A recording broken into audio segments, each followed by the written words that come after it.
اب اللہ پاک نے ان آیات میں حکم دیا ہے اپنے بندوں کو سرکار دو عالم صلی اللہ علیہ وسلم کے واسطے سے کہ اذا ارادو کہ جب تم ارادہ کرو قرآن پڑھنے کا تو اللہ کی پناہ پکڑ لو تاکہ شیطان کے وساوس سے محفوظ ہو جاؤ۔ اب مفسر فرماتے ہیں کہ امر استحباب کے لیے ہے، واجب نہیں۔ حق الاجماع علی ذلک ابو جعفر جریر وغیرہ من الائمۃ، کہ اسی کو ابو جعفر بن جریر نے بھی کہا ہے کہ تقریباً یہ اجماع ہے کہ یہ عمل استحباب کے لیے۔ وقد قدمنا الاحادیث الواردۃ فی الاستعاذۃ مبسوطۃ فی اول التفسیر۔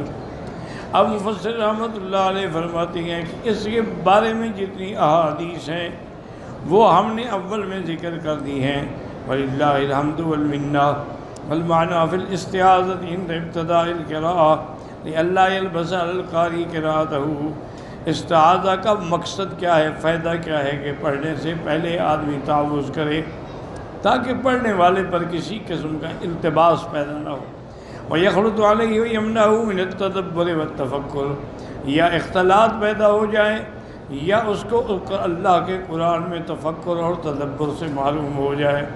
وَلِهَذَا ذَهَبَ الْجَمْهُورُ إِلَىٰ أَنَّ الْاِسْتِعَاذَةَ إِنَّمَا تَكُونُ قَبْلَ التِّلَاوَةِ، اسی لیے جمہور مفسرین، جمہور ائمہ فرماتے ہیں قرآن پڑھنے سے پہلے آدمی پڑھے اعوذ باللہ من الشیطان الرجیم۔ واقع عن حمزہ و ابی حاتم السجستانی انہا تکون بعد التلاوۃ، حمزہ اور ابی حاتم نے استدلال کیا ہے کہ نہیں، یہ اعوذ باللہ پڑھنے کے تلاوت کے بعد کرے۔ وَاتَجَّا بِهَذِهِ الْآيَةِ وَنَقَلَ النَّوَوِيُّ شَرْحَ الْمُهَذَّبِ مِثْلَ ذَلِكَ عن ابی ہریرہ أيضاً ومحمد بن سیرین وابراہیم النخعی۔ تو وہ کہتے ہیں کہ چونکہ یہاں لفظ ہے نا کہ فَإِذَا قَرَأْتَ الْقُرْآنَ فَاسْتَعِذْ بِاللَّهِ، تو فا تو تاکید کے لیے ہوتی ہے، جیسے اذا کبر فکبروا، جب امام تکبیر کہے تو تم تکبیر کہو، اذا رکع فرکعوا، جب وہ رکوع میں جائے تو فا ہمیشہ تاکید کے لیے ہوتی۔ اچھا ایک بات میں اور بھی عرض کر دوں اپنے ساتھیوں سے، تو بہت سارے لوگ چاہے آمین آہستہ کہیں یا زور سے کہیں لیکن ایک غلطی کرتے ہیں کہ جیسے ہی امام کہتا ہے نا غیر المغضوب علیہم ولا الضالین، فوراً کہہ دیتے ہیں آمین، یہ غلط ہے۔ امام کے آمین کہنے کے بعد آپ نے کہنی ہے آمین۔ اگر جہری نماز ہے تو سن بھی لیں گے کہ وہ کہے گا آمین، پھر آپ کہیں آمین۔ اگر جہری نماز نہ ہو اتنا وقفہ کریں کہ وہ آمین کہہ دیں، یہ نہیں کہ اس سے پہلے آپ آمین کہہ دیں، کیونکہ ہمیں تو ہر بات میں اس کی اتباع کا حکم ہے کہ انما جعل الامام لیؤتم بہ، امام ہوتا ہی اسی لیے ہے کہ ہم اس کی اقتداء کریں۔ یہ بہت بڑی غلطی ہے، آدمی اس کا خیال نہیں کرتے۔ لیکن مفسر کہتا ہے کہ صحیح قول وہی ہے کہ تعوذ قرآن پڑھنے سے پہلے کیا جائے، لماذا قدم من الاحادیث الدالۃ علی تقدمها علی التلاوۃ، کیونکہ بہت ساری احادیث میں یہ بات موجود ہے کہ تلاوت سے پہلے تعوذ کرے۔ وقوله انه ليس له سلطان على الذين آمنوا وعلى ربهم يتوكلون، قال الثوری ليس له عليهم سلطان يحكم في ذنب لا يتوبون منه، اس کو مومن پر کوئی ایسا غلبہ حاصل نہیں کہ ان کو گناہ بھی کرائے اور پھر توبہ کی نہ کرنے نہیں۔ اللہ تبارک و تعالیٰ کے بندے جو ہیں اگر گناہ ہو بھی جاتا ہے تو فوراً توبہ کرتے ہیں، اور جب توبہ کرتے ہیں تو حدیث مبارک میں ہے کہ التائب من الذنب کمن لا ذنب لہ، جب آدمی سچی توبہ کرتا ہے تو گویا اس نے یہ گناہ کیا ہی نہیں۔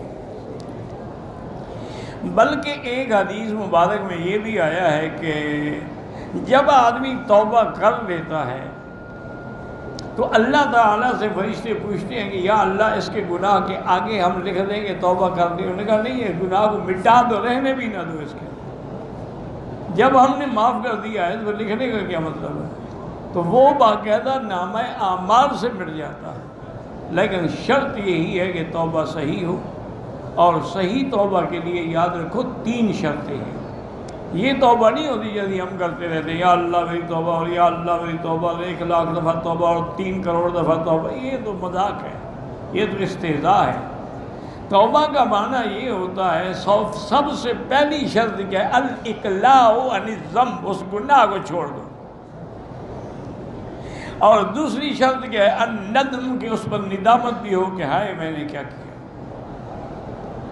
اور تیسری بات یہ ہے کہ العزم علی ان لا یعود الیہ، یہ عزم کریں کہ میں پھر کبھی اس گناہ کی طرف نہیں لوٹوں گا.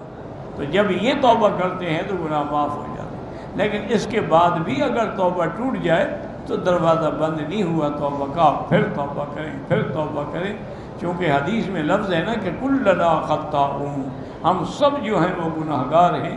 وخیر الخطائین التوابون، اور سب سے اچھے گناہ گار وہ ہیں جو کثرت سے توبہ کرتے ہیں. حتیٰ کہ ایک روایت میں یہ بھی آیا ہے کہ من ما اصر من استغفر، اگر ایک آدمی نے ایک دن میں 70 دفعہ گناہ کیا لیکن توبہ کی تو اس کو نہیں کہیں گے یہ مصر ہے. توبہ کی ہے تو اللہ تبارک و تعالیٰ اپنی رحمت کے ساتھ اس کے لیے دروازے کھول دیتے ہیں. بس شرط یہی ہے، کوشش یہی کرے کہ توبہ جب بھی کرے توبہ پکی ہو، توبہ نصوحہ ہو، اور اس کے بعد اس گناہ کے قریب بھی نہ جائے.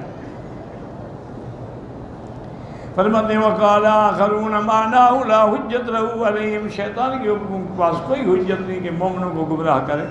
وقال آخر کا قولہ الا عبادک منهم المخلصین، جیسے خود ابلیس نے یہ اعتراف کیا تھا کہ یا اللہ جو تیرے خاص بندے ہیں، چنے ہوئے بندے، ان پر میرا زور نہیں چلتا ہے. انما سلطان علی الذین یتولونہ، شیطان کا غلبہ انہی پہ ہوتا ہے جو اس کی اطاعت کرتے ہیں، فرما برداری کرتے ہیں، اس کے کہنے پہ چلتے ہیں. قال مجاہد یطیعونہ وقال اتخذوا ولیا من دون اللہ، جن نے اللہ کے سوا اس کو اپنا دوست بنایا ہے. وَهُمْ بِهِ مُشْرِكُونَ، اشرکوا فی عبادت اللہ، انہوں نے اس کو اللہ کی عبادت میں شریک کیا ہوا ہے. وَيَحْتَمِلُ أَن تَكُونَ الْبَاءُ سَبَبِيًّا أَيْ صَارُوا بِسَبَبِ طَاعَتِهِمْ لِلشَّيْطَانِ مُشْرِكِينَ بِاللَّهِ تَعَالَىٰ. بعض علماء کہتے ہیں کہ با جو ہے سببیہ ہے، وَهُمْ بِهِ مُشْرِكُونَ، با سببیہ یعنی شیطان کی اطاعت کی وجہ سے وہ شرک ہے. یہی شیطان کی اطاعت کرنا ہی اللہ کے ساتھ شرک ہے.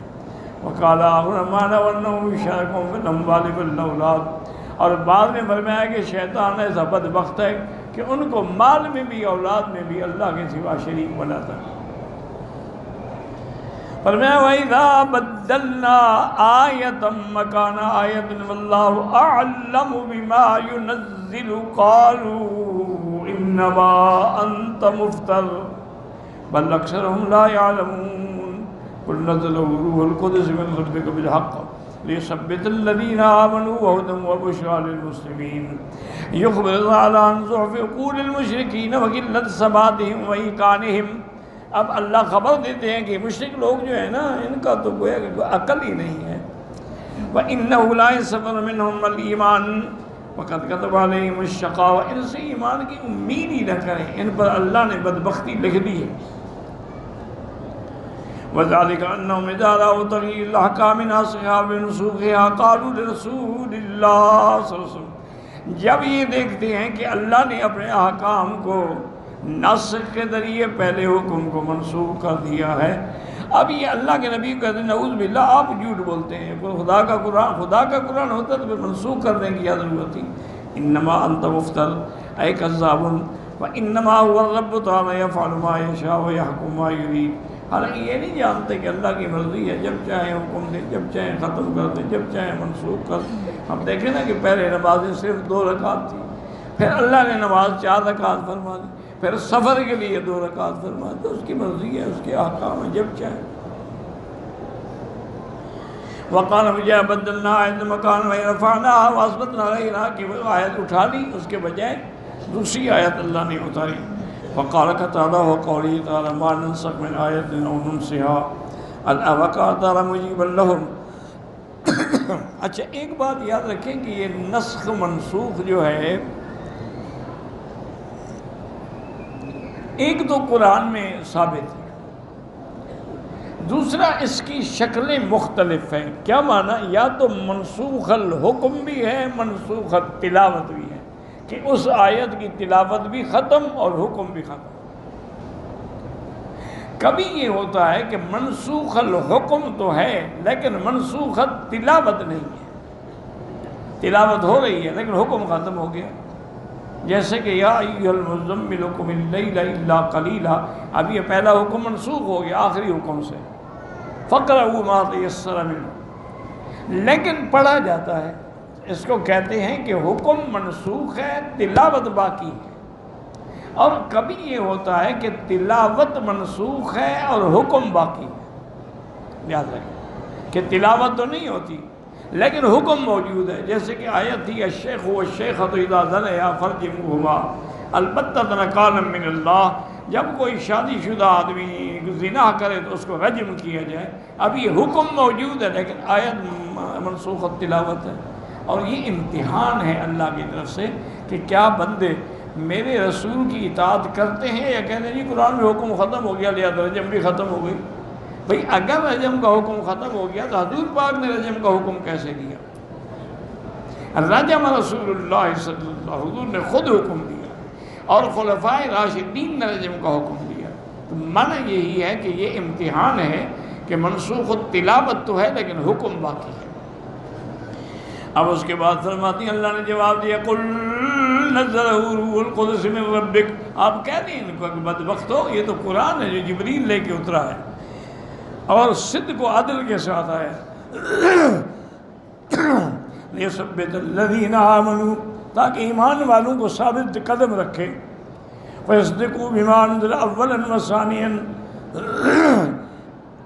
جو پہلے اترا ہے اس پر بھی وہ ایمان لائیں گے، جو بعد میں اس پر بھی ایمان لائیں گے۔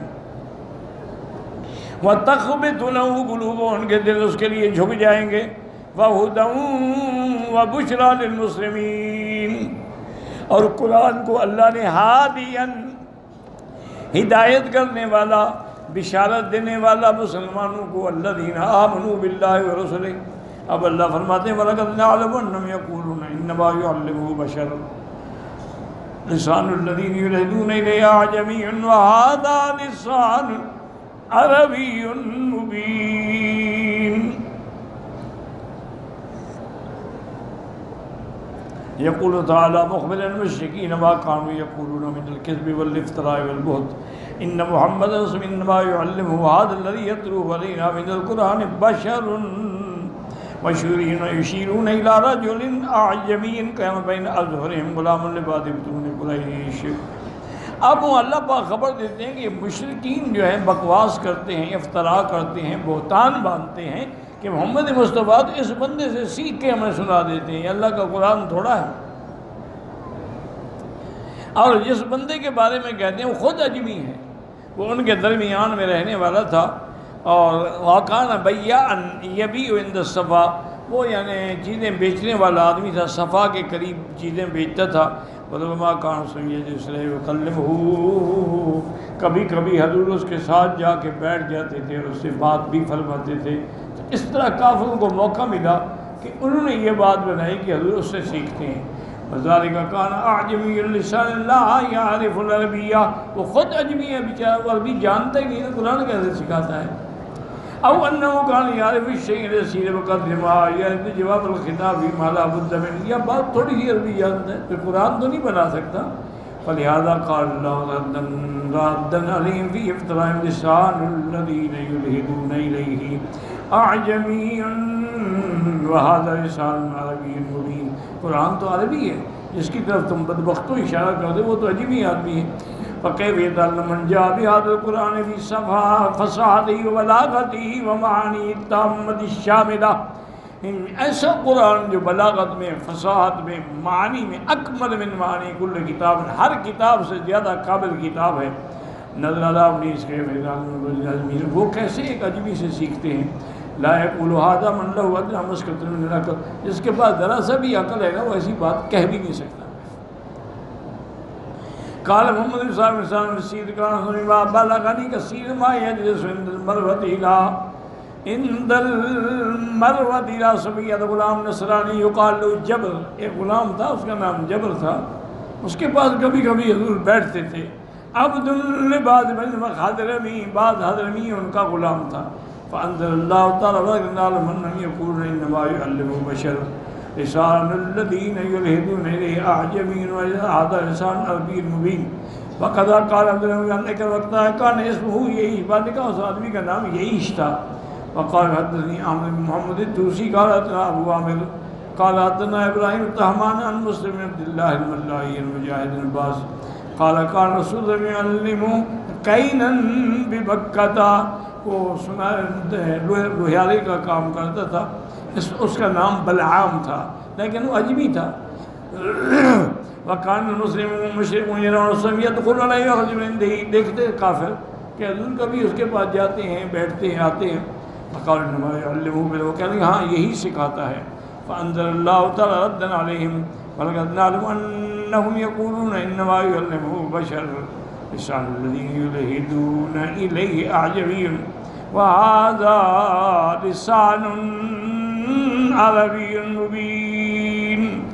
وقال الضحاك المزاحم وسلمان الفارسی، بعد نے کہا کہ سلمان الفارسی، لیکن یہ قول ضعیف ہے. لأن هذه الآیت مکیۃ، یہ آیت جو ہے مکی صورت کی ہے. سلمان تو اسلام بھی مدینے میں لے، وہ تو وہاں تھے ہی نہیں. مسلمان النواس المدینہ قال بین مسلم کان لنا غلامان رومیان یقرآن کتابا لہما بلسانہما، دو غلام تھے، رومی تھے، وہ اپنی زبان کی کتابیں پڑھا کرتے تھے. وقال نبی صلی اللہ علیہ وسلم بما یقوم سومن ہوا، کبھی کبھی حضور سن لیتے تھے کیا پڑھ رہے ہیں. وقال مشركون اللہ منها فانزل الله هذه الآية. وقال الزهري عن سعيد المسيب الذي قال ذلك مسكين كان يكتب رواية رسول الله صلى الله عليه وسلم فارتد بعد ذلك عن الإسلام وافترى هذه المقالة قبحه الله. ایک آدمی تھا مسلمان بھی ہو گیا، حضور کا وحی بھی لکھا کرتا تھا، لیکن بدبخت مرتد ہو گیا. مرتد ہونے کے بعد کہا یہ تو میں سکھایا کرتا تھا، یہ حضور پر اللہ تھوڑی اتار دیں قرآن. تو یہ مقولہ جو ہے جھوٹ کا، کذب و افتراء کا، اس نے کہا تھا. واللہ